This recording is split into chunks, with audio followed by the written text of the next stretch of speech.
Կարապետյան, մինչև միկրոֆոնով հանրությանը կդիմեք, տեսեք երեկվանից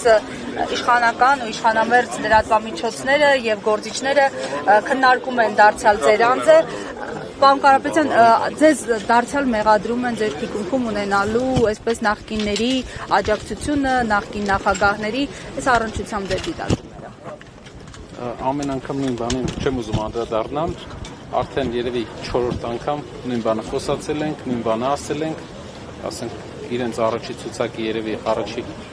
քվեներ ստացած 4-5 հոգուց մեկը իմիշելով առաջի տեղը վարչապետից հետո հանրապետական է եղել, երկրորդը կամ երրորդը Բարգավաճ Հայաստան կուսակցության անդամ է եղել, իրենք ավելի շատ թող կենտրոնանան իրենց անցյալի վրա, մեր մաքուր անցյալում ինչ-որ բան չփորձեն ման գալ։ Կուզենայի մի հատ այսօր բրիֆինգ նախատեսված չի մարդիկ սպասում պարոն Կարապետյանի խոսքին Ինչի նախատեսում եք, որ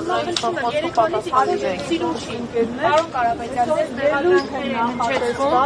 որ 40,000 դրամներ եք բաժանել իբրև թե մարդկանց, պատասխանում եք մարդկանց, այստեղ գալ, կանգնելու համար նաև խնդրում ես մեղադրանքների անդրադառնալ։ Պարզ է, որ մի բան պետք է անեին, իմ հիշելով ինչ որ սկրինշոտ են դրել, իրենք իրար գրած սկրինշոտ են դրել, լուրջ չի բանը, պարզ է, ասեմ, ի տարբերություն նախորդ իշխանություններին, այս իշխանությունը ունի լավ փորձ մարդկանց գլխին ինֆորմացիոն սարքելու ու այդպիսի բաներ է անում, բայց կարան հանգիստ լինեն, այդպես բան չի լինում, դաղալություն չկա, մարդիկ իրանց կամքով են։ Չէ, բոլորը իրավական առումով արդեն հասուն են ու հասկանում են ու ով էլ որ դիմի հաստատ իրենց կողմից ուղարկված մարդ կլինի, դրա համար այդպես բան չի լինի։ Միջազգային արձագանքներին անդրադառնալով, այս գործի հետ կապված միջազգային տարբեր արձագանքներ եղան, այս պահի դրությամբ ինչ ունեք ամփոփելով, միջազգային կառույցների արձագանք ձեր կողմից կա ինչ-որ ամփոփում։ Պարոն Կարապետյանի հայրն ասեց, Նարեկ Կարապետյանը խոսում, Մարիամն Այո, ելույթով պիտի խոսենք։ Միջազգային արձագանքներին անդրադառնանք, էլի, կա այս պահին ինչ-որ ամփոփում, ովքեր են արձագանքերի կառույցներ, դիմել եք արդյոք միջազգային տարբեր երկրների ներկայացուցիչներին։ Այո, իրավաբանները, մասնագետները հայտարարությամբ հանդես կգան, կա նաև Եվրոպայի հանձնաժողովի պատասխանը, որ հետևում են պրոցեսին, իրենք հետևում են, բայց շատ կարևոր է իհարկե մեր հասարակության ռեակցիան, այս ամեն ինչը արվել է, որ մեր հասարակության հույսերը ջարդվի, հենց դրա համար են անում, որ բոլոր հակազդեցությունների օջախները կարողանան զրոացնել, բայց դա չի լինելու։ Այս ամեն ինչի պատճառը միայն դա է, ներքաղաքական, ներհայաստանյան։ Իսկ ինչ վերաբերում է եվրոպական ու միջազգային կառույցները, մենք ամեն երևի շաբաթ ստանում ենք միջազգային լրատվական միջոցներից հարցումներ եւ հարցազրույց անցկացնելու առաջարկություն, քանի որ բոլորին շատ զարմացրել է։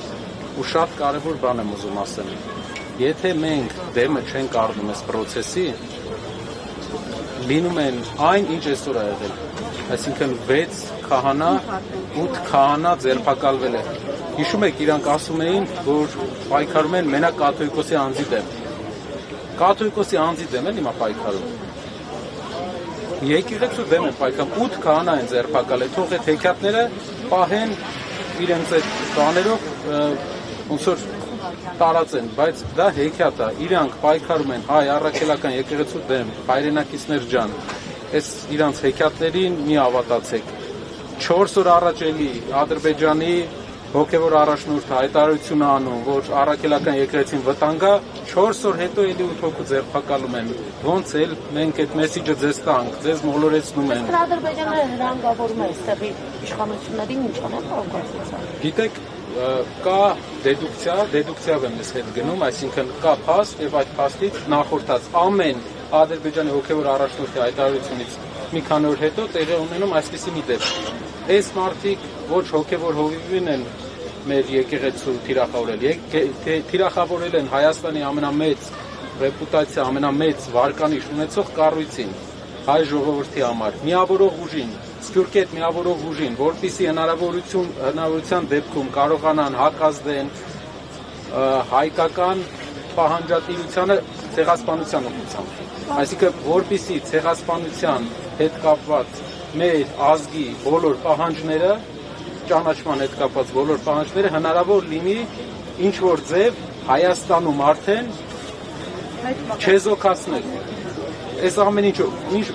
8 քահանա, ես զարմանում եմ ինչ դեգրադացիա գնում իրանց մոտ։ Հանրային քաղաքական շրջանակները իրավիճակը փոխելու հնարավորություն է սպայնում, հարվածը իրենց վրա վերցնելու, որ եկեղեցին չմնա մենակ։ Այն բաները, որ իրանք հայտարարում են, այդ 40,000 դրամ իրանք վախենում են այն ազդեցությունից, այն տպավորությունից, որ ստացել են։ 3 մի քանի հազար մարդ 12 ժամ, 10 ժամ ստեղ սպասել է։ Դա իրանց ցույց է, որ չեն հոգնում գնում։